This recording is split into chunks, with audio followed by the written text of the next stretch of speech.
IPL তথা যে কোনো বড় টুর্নামেন্ট কোনো দল বা কোনো দেশ যখন জেতে, তো আমরা সবসময়তেই আলোচনা করি তো সেই ফাইনালে কে সব থেকে ভালো পারফর্ম করলো বা সেই দলের ক্যাপ্টেন কে। তো তারা লাইমলাইটে অনেকটাই আসে, তো তাদেরকে নিয়ে কন্টিনিউ বেশ কিছুদিন সামাজিক মাধ্যমে চর্চা হতে থাকে। কিন্তু সেই টিমটিকে বিল্ড করার পেছনে কিন্তু অন্যতম ভূমিকা থাকে সেই দলের কোচের। কিন্তু যে লাইমলাইটে যতটা ক্যাপ্টেন আসে বা যতটা প্লেয়াররা আসে, কিন্তু ততটা লাইমলাইটে আসে না কোচরা। তারা আনসাং হিরো হিসেবেই ব্যাকে থেকে যায়, কিন্তু তাদের কন্ট্রিবিউশনটা কখনোই ভোলার নয়।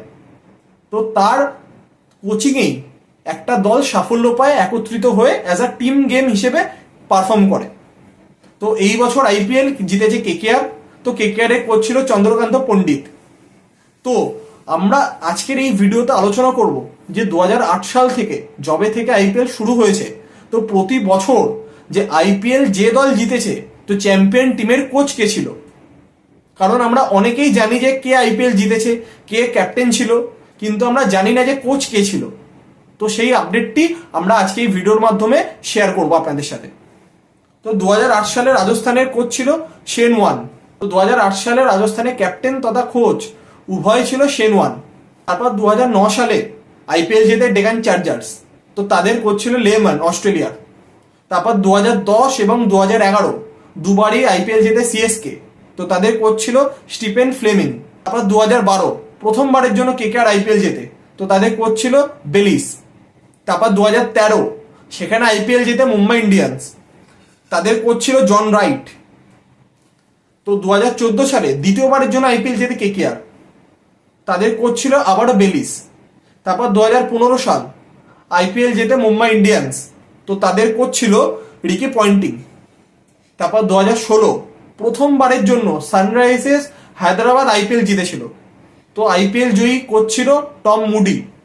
তারপর 2017 সাল আবারও আইপিএল জেতে মুম্বাই ইন্ডিয়ান্স, তাদের কোচ ছিল জয়বর্ধনে। তারপর 2018 দু বছরের সাসপেনশন কাটিয়ে 2018 সালে কামব্যাক করে আবারও আইপিএল জিতেছিল সিএসকে, তো তাদের কোচ ছিল ফ্লেমিং। তারপর 2019 এবং 2020 দু বছরে আইপিএল জিতে মুম্বাই ইন্ডিয়ান্স, তো তাদের কোচ ছিল জয়বর্ধনে। তারপর 2021 আবার আইপিএল জিতে সিএসকে, তো তাদের কোচ ছিল ফ্লেমিং।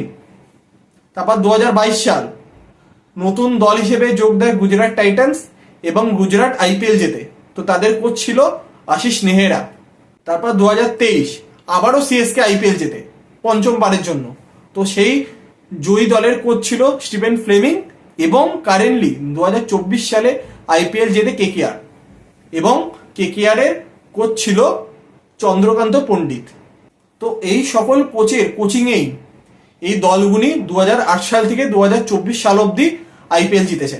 তো এই কোচদের নাম আমাদের জানাটা খুবই প্রয়োজন, এবং যতটা রেসপেক্ট একটা ক্যাপ্টেন ডিজার্ভ করে এবং অ্যাক্টিভ প্লেয়ার ডিজার্ভ করে, ঠিক ততটা রেসপেক্টই এই কোচরাও ডিজার্ভ করে। তো এটা আমাদের ডিউটি এই কোচদেরকেও আমরা যাতে ততটা রেসপেক্ট করতে পারি।